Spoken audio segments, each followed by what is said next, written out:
view of the production control, aka the control tools part of Cavewire. This really is the brains of the platform. So what we're looking at here is all of the boards that are currently in manufacturing. There are 416 in this test system that's been set up. Now, these boards will be landing into this system via any of the channels that you have set up. So that could be yourself putting in orders on behalf of customers or retailers, or just to generate some stock boards. It could be your sales reps going around and using a tablet to take the orders from retailers.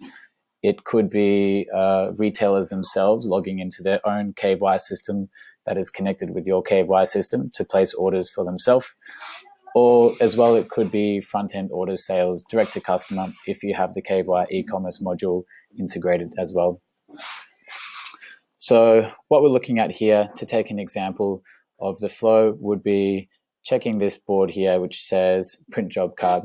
So this board has a unique ID 1000673, and we can see all of the details of this board that's been ordered. Now, here we have a unique SKU, and we have all of the attributes highlighted. We can also flick over to see the user details. So if this was placed on behalf of a customer, you'd be able to see those details and follow up any communications with them necessary. Now, the first thing that you're usually going to want to do is print the job card. So at this stage, depending on your business processes, you may want to go ahead and print the job card straight away. So by clicking this button, you get this pop-up. The job card format that you see here is completely configurable, and that would start the process of, let's say, blank cutting or however you start your surfboard manufacturing process. Some of the key things to highlight here are really that the QR barcode. So this QR barcode is at the core of how all of the people in the manufacturing process will be updating the status of this board. So without any applications required to be installed on any phones, all you need is a smartphone that can scan a QR barcode, which comes natively with most of the modern smartphones, and a 3G or 4G or some kind of data connection to open up a web page. So here you can also see all the details of the order. There can be notes that have been added for the shaper or the glasser, and the customer's details are also here. So as we go through, sometimes there'll be a head shaper, a lead shaper that might want to open up a discussion with the customer based on their order. So in that case, if you find that there's a need to change the details of the board, you can use this feature here called Edit.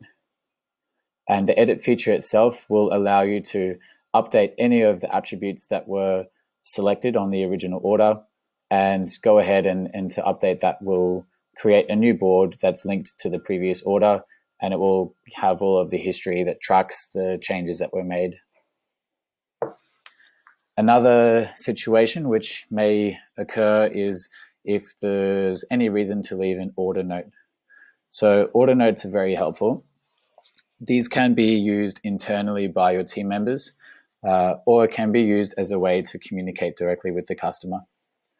So the order notes here, you could put something like waiting for $200 work payment, and that will go through into this record, and anybody that's touching this record in the future will quickly be able to see that there's the order note here. You can also leave item notes that would be able to send messages directly into your accounting system, for example.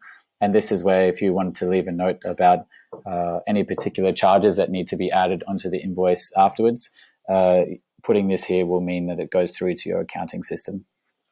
That's if your accounting system is integrated with Cavewire, for example, QuickBooks Online or Xero. Now, once we have the surfboard, it's been reviewed by the head shaper, the job card has been printed, we'll want to start manufacturing. So using the same example as before, we can go here, and there's two different ways we can do this. So showing you the mobile screen first is simply a way to click the button. The only button that will be displayed are the buttons that are available to move to the next stage. So in this case, from the print job card stage, the only option is to move it into the start production. And by clicking that button, it's now been moved. Again, what we're looking at here is the mobile screen. So this is actually the screen that would be displayed if we had used our mobile phone to scan that QR barcode that was on the top right-hand side of the job card. And as the board moves through production, each person that's involved in that process will simply scan the QR code, click the button, and that button will then move the board into the next stage.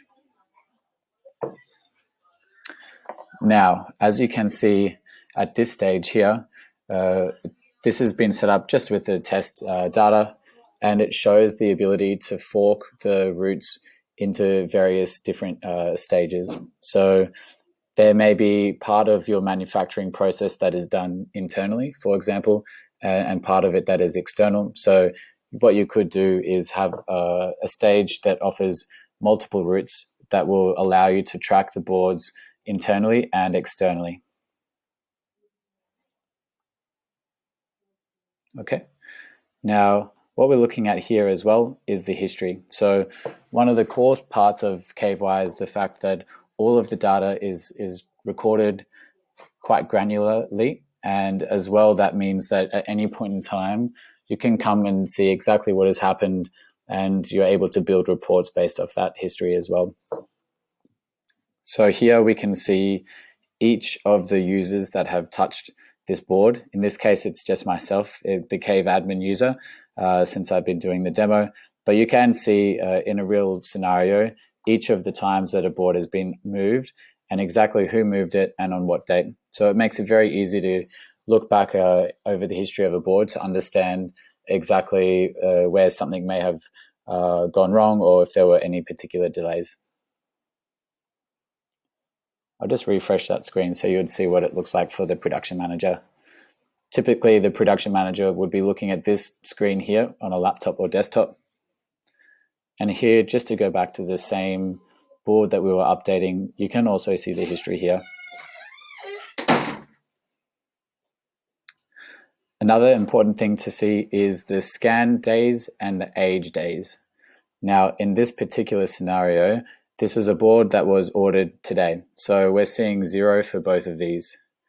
If I scroll down, what I can see is an example here. So this board here, what this tells me is that it was ordered 15 days ago, as the age is 15, and it was last scanned today. So there's been 0 days since the last scan. Where that might be particularly useful is, say, here in the filtering section, you could have a look at, say, all of the boards that are currently in glassing.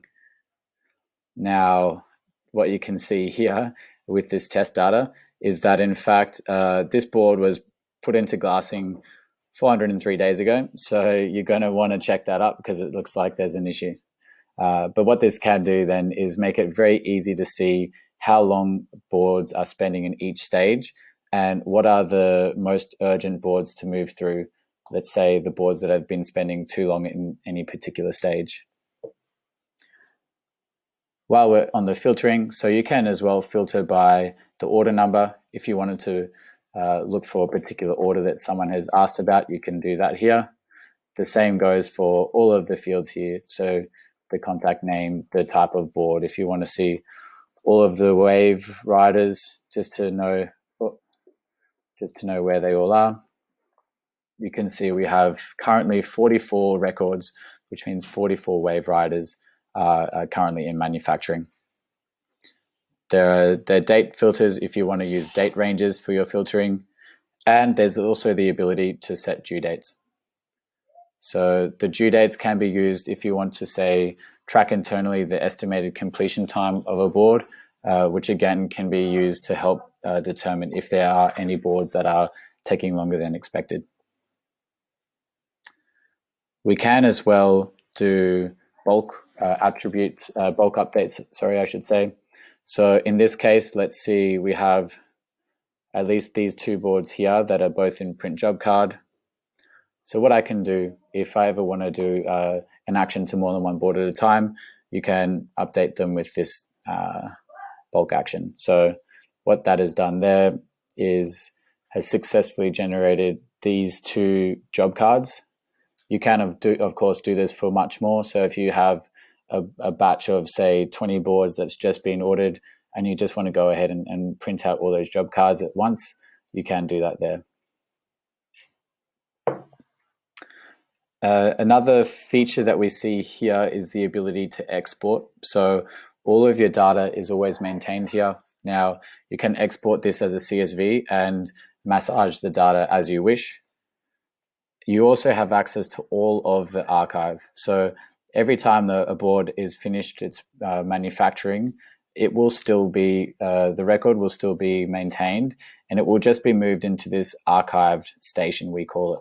And so here is a way to make sure that all of your 2,500 boards that you've already finished are not making any noise for the production manufacturer, the production manager, sorry, but they are accessible. That data is still there. You can, of course, cancel production at any point in time, and you can reorder. So just using the mobile screen to finish off the process for this particular board, we'll go through and complete each of the steps that would be done by each of the people involved in the process. It's worth noting as well that every user that logs into Cavewire can have their permissions allocated to only be allowed to update specific stages. So if you have glasses that are using the system and you want to make sure that they're only ever scanning boards through the glassing stages, then you can control that. And some clients would use that typically to invoice for like piecework time spent working on each of the stages. Okay, so here we've collected the board that has been completed. We can see some of the options that we have here. So dispatch would typically be to send it directly to the customer, or you could place it in your stockroom or demo, or perhaps on consignment. Now, depending on how you set up your system, at this point when you dispatch, typically an invoice will be generated and pushed through to your accounting system automatically.